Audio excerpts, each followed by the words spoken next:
ನಮಸ್ತೆ, ನಾನು ನಿಮ್ಮ doctor Chhaya, Ayurveda physician and psychologist, Serenity Wellness Institute. ಇವತ್ತು ನಾವು ಹಲಸಿನ ಹಣ್ಣಿನ ಬಗ್ಗೆ ಮಾತಾಡೋಣ. ಇದರ ಸಂಸ್ಕೃತ ಹೆಸರು ಪನಸ, ವೈಜ್ಞಾನಿಕ ಹೆಸರು ಆರ್ಟೋಕಾರ್ಪಸ್ ಹೆಟ್ರೋಫೈಲಸ್. ಇದು ಮಧುರ ಮತ್ತು ಒಗರು ರಸ ಉಳ್ಳದ್ದಾಗಿರುವಂಥದ್ದು. ಇದರ ವೀರ್ಯ ಬಂದು ಶೀತವೀರ್ಯ. ಇದು ದೇಹಕ್ಕೆ ತಂಪನ್ನು ಉಂಟು ಮಾಡುತ್ತದೆ.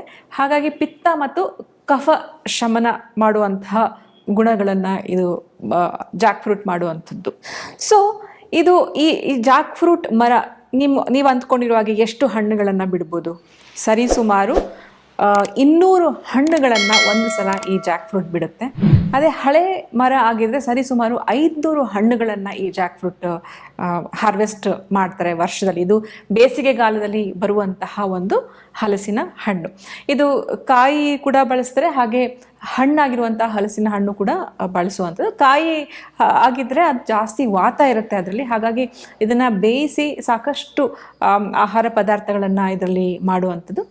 ಚೆನ್ನಾಗಿ ಹಣ್ಣಾಗಿರುವಂತಹ ಪರಿಮಳಯುಕ್ತ ಹಲಸಿನ ಹಣ್ಣನ್ನು ನಾವೆಲ್ಲರೂ ಸೇವನೆ ಮಾಡಿದ್ರೆ ಅದರಲ್ಲಿ ಸಾಕಷ್ಟು ಗುಣಗಳು ಇರುವಂಥದ್ದು. ಇನ್ನು ಈ ಹಲಸಿನ ಹಣ್ಣಿನ ಬಗ್ಗೆ ಒಂದು ಗಾದೆನೇ ಇದೆ, ಎಲ್ಲರಿಗೂ ಗೊತ್ತಿರುವಂಥದ್ದು. ಉಂಡು ಮಾವು ತಿನ್ನು, ಹಸಿದು ಹಲಸು ತಿನ್ನು ಅಂತ. ಎಷ್ಟು ಚೆನ್ನಾಗಿ ಹೇಳಿದ್ದಾರೆ ನೋಡಿ. ಹಾಗೆ ಇದರ ಬಗ್ಗೆ ಯಾಕೆ ಈ ಥರ ಹೇಳಿದ್ದಾರೆ, ಯಾಕೆ ನಾವು ಹಲಸು ತಿನ್ನಬೇಕು ಅಂತ ಈಗ ಮಾತಾಡ್ತಾ ಹೋಗೋಣ. ಯಾರೆಲ್ಲ ಹಲಸು ತಿನ್ನಬೇಕು, ಹೇಗೆ ಸೇವನೆ ಮಾಡಬೇಕು ಅಂತ ಮಾತಾಡೋಣ. ಈ ಹಲಸಿನ ಹಣ್ಣು ನಾವು ತಿನ್ನಬೇಕು ಅಂದರೆ ಮೊದಲಿಗೆ ನಮ್ಮ ಜೀರ್ಣಶಕ್ತಿ ಚೆನ್ನಾಗಿರಬೇಕು. ಜೀರ್ಣಶಕ್ತಿ ಚೆನ್ನಾಗಿ ಇಲ್ಲದೆ ಇದ್ದರೆ ನೀವು ಹಲಸನ್ನು ಸೇವನೆ ಮಾಡಿದರೆ ಸಾಕಷ್ಟು ನಿಮಗೆ ಹೊಟ್ಟೆ ಸಂಬಂಧಿತ ಕಾಯಿಲೆಗಳು ಬರ್ತಾ ಹೋಗುತ್ತೆ. ಚೆನ್ನಾಗಿ ಹಸಿಬೇಕು, ಎನ್ಸೈಮ್ಸು ಹೊಟ್ಟೆಲಿ ಚೆನ್ನಾಗಿ ಪ್ರೊಡ್ಯೂಸ್ ಆಗಬೇಕು. ಆವಾಗ ಮಾತ್ರ ನಾವು ಹಲಸಿನ ಹಣ್ಣನ್ನು ಸೇವನೆ ಮಾಡಬೇಕು. ಚೆನ್ನಾಗಿ ಊಟ ಮಾಡಿ ತದನಂತರ ನೀವು ಹಲಸಿನ ಹಣ್ಣನ್ನು ಸೇವನೆ ಮಾಡಿದ್ರೆ ನಿಮಗೆ ಹೊಟ್ಟೆ ನೋವು, ಹೊಟ್ಟೆ ಉಬ್ರ, ಮಲಬದ್ಧತೆ, ಸಾಕಷ್ಟು ಡಯೋರಿಯಾ, ಬೇದಿ ಎಲ್ಲ ಥರದ ಸಮಸ್ಯೆಗಳು ಆಗುವಂಥದ್ದು. ಹಾಗಾಗಿ ಪಚನ ಕ್ರಿಯೆ ಅಥವಾ ಅಗ್ನಿ ಮೊದಲನೇದಾಗಿ ಚೆನ್ನಾಗಿರುವಂಥದ್ದನ್ನು ನಾವು ನೋಡ್ಕೋಬೇಕು. ಎರಡನೇದಾಗಿ ಹಲಸಿನ ಹಣ್ಣು ತಿಂದಾದ ತಕ್ಷಣ ತಾವು ನೀರನ್ನು ಸೇವನೆ ಮಾಡಬಾರ್ದು. ಯಾಕೆಂದರೆ ಹಲಸಿನ ಹಣ್ಣು ಗುರು ಅಥವಾ ಹೆವಿ ಆಗಿರೋದ್ರಿಂದ ಇದು ಮೊದಲೇ ಡೈಜೆಷನ್ಗೆ ಕಷ್ಟ ಆಗಿರುತ್ತೆ. ಅದರ ಮೇಲೆ ನೀವು ನೀರನ್ನು ಸೇವನೆ ತಿಂದ ತಕ್ಷಣ ನೀರನ್ನು ಸೇವನೆ ಮಾಡಿದ್ರೆ ಹಲಸಿನ ಹಣ್ಣು ಆ ನೀರನ್ನು ಹೀರ್ಕೊಂಡು ಇನ್ನೂ ಹೆವಿ ಕ್ರಿಯೇಟ್ ಮಾಡಿಬಿಡುತ್ತೆ. ಹೊಟ್ಟೆ ಉಬ್ರ ಹೋಗುತ್ತೆ. ಎಷ್ಟು ರೀತಿಯಾಗಿ ಹೊಟ್ಟೆ ನೋವು ಬರುತ್ತೆ ಅಂದರೆ ನಿಮಗೆ ಬಹಳ ಪೇನ್ಫುಲ್ ಆದ ಹೊಟ್ಟೆ ನೋವು ಬರುತ್ತೆ. ಹಾಗಾಗಿ ಇದನ್ನು ನೀವು ಕರೆಕ್ಟಾಗಿ ಸೇವನೆ ಮಾಡುವಂಥದ್ದು. ಒಂದು ಹೊತ್ತು ಊಟ ಬೇಕಾದರೆ ಬಿಟ್ಟು ತದನಂತರ ತಾವು ಈ ಹಲಸನ್ನ ಸೇವನೆ ಮಾಡಿದ್ರೆ ನಿಮಗೆ ಉಪಕಾರಿಯಾಗಿರುವಂಥದ್ದು. ಎಷ್ಟು ಆಗರವಾದಂತಹ ಒಂದು ಪೌಷ್ಟಿಕಾಂಶಗಳು ಹಲಸಿನ ಹಣ್ಣಿನಲ್ಲಿ ಇರುವಂಥದ್ದನ್ನು ನಾವು ನೋಡ್ತೀವಿ. ಇದು ಬಹಳ ಒಂದು ಶಕ್ತಿವರ್ಧಕ ಅಂತ ನಾವು ಹೇಳ್ತೀವಿ. ಇನ್ನು ಹಲಸಿನ ಹಣ್ಣು ತಿಂದ ತಕ್ಷಣ ನಾವು ನೀರನ್ನು ಸೇವಿಸಿದ್ರೆ ಅದು ಕೂಡ ವಿರುದ್ಧ ಅಥವಾ ಅಪತ್ಯ ಅಂತ ನಾವು ಹೇಳ್ತೀವಿ. ಯಾಕೆ ಅಂದರೆ ಹಲಸಿನ ಹಣ್ಣು ಮೊದಲೇ ಗುರುತ್ವ ಇರುವಂಥದ್ದು, ಹೆವಿ ಟು ಡೈಜೆಸ್ಟ್ ಇರುವಂಥದ್ದು. ನೀರನ್ನು ಸೇವನೆ ಮಾಡಿದ ತಕ್ಷಣ ಹಲಸಿನ ಹಣ್ಣು ನೀರನ್ನು ಹೀರ್ಕೊಂಡು ಇನ್ನೂ ಹೆವಿನೆಸ್ ಕ್ರಿಯೇಟ್ ಮಾಡುತ್ತೆ. ಅದು ಜೀರ್ಣ ಆಗದೆ ಅಲ್ಲೇ ಉಳ್ಕೊಳ್ಳುವಂಥದ್ದು. ಭಾಳ ಟೈಮ್ ತಗೊಳುತ್ತೆ ಉಳ್ಕೊಳ್ಳೋಕ್ಕೆ, ಮತ್ತು ಹೊಟ್ಟೆ ನೋವು ಬರಲಿಕ್ಕೆ ಶುರುವಾಗುತ್ತೆ. ಹಾಗಾಗಿ ತಿಂದ ತಕ್ಷಣ ನೀರನ್ನು ಸೇವನೆ ಮಾಡಬಾರ್ದು, ಹೊಟ್ಟೆ ಖಾಲಿ ಇರಬೇಕು ಹಲಸಿನ ಹಣ್ಣನ್ನು ಸೇವನೆ ಮಾಡಬೇಕಾದ್ರೆ. ಇದಿಷ್ಟು ತಾವು ಗಮನದಲ್ಲಿಟ್ಕೊಂಡು ಸೇವನೆ ಮಾಡಬೇಕು. ಇನ್ನು ಯಾರೆಲ್ಲ ಈ ಹಲಸಿನ ಹಣ್ಣನ್ನು ಸೇವನೆ ಮಾಡಬಾರ್ದು, ಅದು ಬಹಳ ಮುಖ್ಯ ಅಲ್ವಾ. ಹೇಗೆ ಸೇವನೆ ಮಾಡಬೇಕು ಅಂತ ನಾವು ತಿಳ್ಕೊಂಡು ಯಾರೆಲ್ಲ ಸೇವನೆ ಮಾಡಬಾರ್ದು. ಸೊ ಇದು ಮಸಲ್ ಕಾಂಟ್ರಾಕ್ಷನ್ಸ್ನ ಕ್ರಿಯೇಟ್ ಮಾಡುತ್ತೆ. ಯಾರಲ್ಲಿ ಹೊಟ್ಟೆ ಸಂಬಂಧಿತ ಕಾಯಿಲೆಗಳಿರುತ್ತೆ, ಹೊಟ್ಟೆ ನೋವಿರುತ್ತೆ, ಲೈಕ್ ಲೂಸ್ ಮೋಷನ್ಸ್ ಇರುತ್ತೆ, ಹೊಟ್ಟೆ ಉಬ್ರ, ಕಾನ್ಸ್ಟಿಪೇಷನ್ಸು, ಈ ಥರ ಎಲ್ಲ ಸಮಸ್ಯೆಗಳಿದ್ದವರು ಇದನ್ನು ಸೇವನೆ ಮಾಡಬಾರ್ದು. ಮೊದಲು ಅದನ್ನು ಪಚನ ಕ್ರಿಯೆ ಸರಿ ಮಾಡಿಕೊಂಡು ತದನಂತರ ಸೇವನೆ ಮಾಡಬೇಕು. ಒಂದು. ಎರಡನೇದು ನಾ ಹೇಳಿದ ಹಾಗೆ ಮಸಲ್ ಕಾಂಟ್ರಾಕ್ಷನ್ಸ್ನ ಕ್ರಿಯೇಟ್ ಮಾಡುತ್ತೆ, ಇಂಟೆಸ್ಟೈನಲ್ ಕಾಂಟ್ರಾಕ್ಷನ್ಸ್ ಕ್ರಿಯೇಟ್ ಮಾಡುತ್ತೆ, ಅದಕ್ಕೆ ಅದನ್ನು ಸೇವನೆ ಮಾಡಬಾರ್ದು.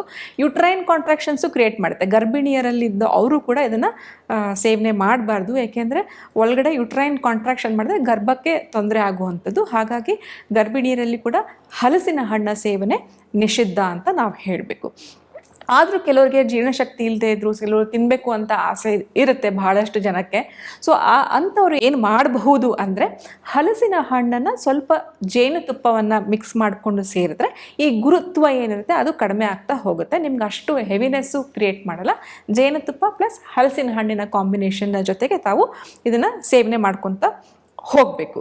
ಇದು ಚೆನ್ನಾಗಿದೆ ಹಲಸಿನ ಹಣ್ಣು ಅಂತ ಹೆಚ್ಚಿನ ಪ್ರಮಾಣದಲ್ಲಿ ಸೇವನೆ ಮಾಡಲಿಕ್ಕೂ ಹೋಗಬಾರ್ದು. ಇತಿಮಿತಿಯಾಗಿ ಸೇವನೆ ಮಾಡುವಂಥದ್ದು. 1 ಕಪ್ ಅಷ್ಟು ಸೇವನೆ ಮಾಡ್ಕೋಬೋದು.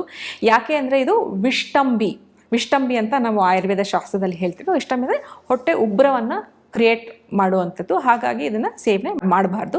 ಇದರಲ್ಲಿ ಹೇರಳವಾಗಿ ಕಬ್ಬಿಣಾಂಶ ಹೆಚ್ಚಾಗಿರುವಂಥದ್ದು ಅನಿಮಿಯಾಗೆ ಹೆಲ್ಪ್ ಆಗುತ್ತೆ. ಮತ್ತು ಚರ್ಮಕ್ಕೆ ಕೂಡ ಜಾಸ್ತಿ ಸುಕ್ಕುಗಟ್ಟುವುದಿಲ್ಲ. ಕೊಲಾಜನ್ ಚೆನ್ನಾಗಿ ಕಾಪಾಡ್ಕೊಳ್ಳುತ್ತೆ ಈ ಒಂದು ಹಲಸಿನ ಹಣ್ಣು. ಹಾಗಾಗಿ ಮತ್ತು ಇದರ ನಾರಿನಾಂಶ ಕೂಡ ಹೆಚ್ಚಿರೋದ್ರಿಂದ ಮಲಬದ್ಧತೆ ಇದ್ದವರಲ್ಲೂ ಕೂಡ ಇದು ಚೆನ್ನಾಗಿ ಹೆಲ್ಪ್ ಆಗುವಂಥದ್ದು. ಇದರಲ್ಲಿ ಫೈಟೋನ್ಯೂಟ್ರಿಯನ್ಸ್ ಇರೋದ್ರಿಂದ ಕ್ಯಾನ್ಸರ್ಗೆ ಬಹಳ ಉಪಯುಕ್ತ ಆಗಿರುವಂಥ ಕ್ಯಾನ್ಸರ್ ಹೆಚ್ಚು ಸ್ಪ್ರೆಡ್ ಆಗದೆ ಇರೋ ಥರ ನೋಡ್ಕೊಳ್ಳುವಂಥದ್ದು ಹಲಸಿನ ಹಣ್ಣು. ಕಣ್ಣಿನ ದೃಷ್ಟಿ, ವೈಟಮಿನ್ ಎ ಇರೋದ್ರಿಂದ ಕಣ್ಣಿನ ದೃಷ್ಟಿಗೆ ಬಹಳ ಉಪಯುಕ್ತ. ಆ್ಯಂಟಿ ಏಜಿಂಗ್, ನಮಗೆ ಬಹಳ ಚರ್ಮ ಎಲ್ಲ ಸುಕ್ಕುಗಟ್ಟದಂಗೆ ಆಗೋದು ಈ ಥರದ್ದೆಲ್ಲವೂ ಆಗೋದಿಲ್ಲ ಈ ಸಮ ಪ್ರಮಾಣದಲ್ಲಿ ಒಂದು ಹಲಸಿನ ಹಣ್ಣು ಸೇವನೆ ಮಾಡ್ತಾ ಬಂದರೆ. ಟೈಪ್ 2 ಡಯಾಬಿಟಿಸ್ ಮೆಲಿಟಸಲ್ಲಿ ಒಂದು ನಿಮಗೆ ಪ್ರಶ್ನೆ ಆಗ್ಬೋದು, ಇದರಲ್ಲಿ ಸಕ್ಕರೆ ಅಂಶ ಇದೆ, ನಾವು ತೊಗೋಬೋದಾ ಅಂತ. ನೀವು ಸ್ವಲ್ಪ ಆಹಾರದಲ್ಲಿ ನೀವು ಕಡಿಮೆ ಮಾಡಿಕೊಂಡು ಇದನ್ನು ಹಿತಮಿತವಾಗಿ ಒಂದು ಸ್ವಲ್ಪ ಹಲಸಿನ ಹಣ್ಣು ಸೇವನೆ ಮಾಡಿಕೊಂಡ್ರೆ ನೀವು ಕೂಡ ಇದನ್ನು ಸೇವನೆ ಮಾಡ್ಬೋದು. ಯಾಕೆಂದರೆ ಹಲಸಿನ ಹಣ್ಣು ಬಹಳ ನಿಧಾನವಾಗಿ ಸಕ್ಕರೆ ಅಂಶವನ್ನು ರಕ್ತದಲ್ಲಿ ಬಿಡ್ತಾ ಹೋಗುತ್ತೆ. ಸೊ ಹಾಗಾಗಿ ನೀವು ಇದನ್ನು ಬೇರೆ ಆಹಾರ ಪದಾರ್ಥಗಳನ್ನು ಕಡಿಮೆ ಮಾಡಿ ಇದನ್ನು ಸೇವನೆ ಮಾಡೋದ್ರಲ್ಲಿ ಏನೂ ತಪ್ಪಿಲ್ಲ. ಹಿತಮಿತವಾಗಿ ಯಾರು ಬಾರ್ಡರ್ ಲೈನ್ ಶುಗರ್ಸ್ ಇರುತ್ತೆ ಅದನ್ನು ಸೇವನೆ ಮಾಡ್ಕೊತ ಹೋಗ್ಬೋದು. ಇದ್ರ ಜೊತೆಗೆ ಸಾಕಷ್ಟು ರಿಸರ್ಚ್ ಕೂಡ ಹಲಸಿನ ಹಣ್ಣಿನ ಮೇಲೆ ಆಗ್ತಾ ಇದೆ. ಡಯಾಬಿಟಿಸ್ ಮೇಲೂ ಕೂಡ ಆಗ್ತಾ ಇರೋದನ್ನು ನಾವು ನೋಡ್ಬೋದು. ಇಷ್ಟೆಲ್ಲ ಔಷಧಿ ಗುಣಗಳಿರುವಂತಹ ಹಲಸಿನ ಹಣ್ಣಿನ ಬಗ್ಗೆ ನೀವೆಲ್ಲರೂ ತಿಳ್ಕೊಂಡಿದ್ರೆ. ಸೊ ಬಹಳ ಇಂಪಾರ್ಟೆಂಟಾಗಿ ಹೇಗೆ ಸೇವನೆ ಮಾಡಬೇಕು, ಯಾರೆಲ್ಲ ಸೇವನೆ ಮಾಡಬಾರ್ದು, ಇವೆಲ್ಲ ಗಮನದಲ್ಲಿ ಇಟ್ಕೊಂಡು ತಾವುಗಳು ಇದನ್ನು ಉಪಯೋಗ ಮಾಡುವಂಥದ್ದು. ಒಂದು ಟಿಪ್ ಏನಂತಂದರೆ, ಜೇನುತುಪ್ಪ ಜೊತೆ ಹಲಸಿನ ಸೇವನೆ ಮಾಡಿಕೊಂಡ್ರೆ ನಿಮಗೆ ಬೇಗ ಚೆನ್ನಾಗಿ ಜೀರ್ಣ ಆಗುತ್ತೆ, ಅಷ್ಟು ಹೆವಿ ಕೂಡ ಆಗೋದಿಲ್ಲ ಅಂತ ನಾನು ಹೇಳ್ತೀನಿ. ಸೊ ನೋಡಿದ್ರಲ್ಲ ವೀಕ್ಷಕರೇ, ಇಷ್ಟೆಲ್ಲ ಔಷಧಿ ಗುಣಗಳಿರುವಂತಹ ಈ ಹಲಸಿನ ಹಣ್ಣನ್ನು ನೀವು ಬೇಸಿಗೆ ಕಾಲದಲ್ಲಿ ಹಿತಮಿತವಾಗಿ ಬಳಸ್ತೀರಾ ಅಂತ ನಾನು ಭಾವಿಸ್ತೀನಿ. ಇನ್ನು ಮುಂದಿನ ಸಂಚಿಕೆಯಲ್ಲಿ ಮತ್ತೊಂದು ಹೊಸ ಪದಾರ್ಥದ ಬಗ್ಗೆ ಮಾತಾಡೋಣ. ಅಲ್ಲಿವರೆಗೂ ನಮಸ್ಕಾರ.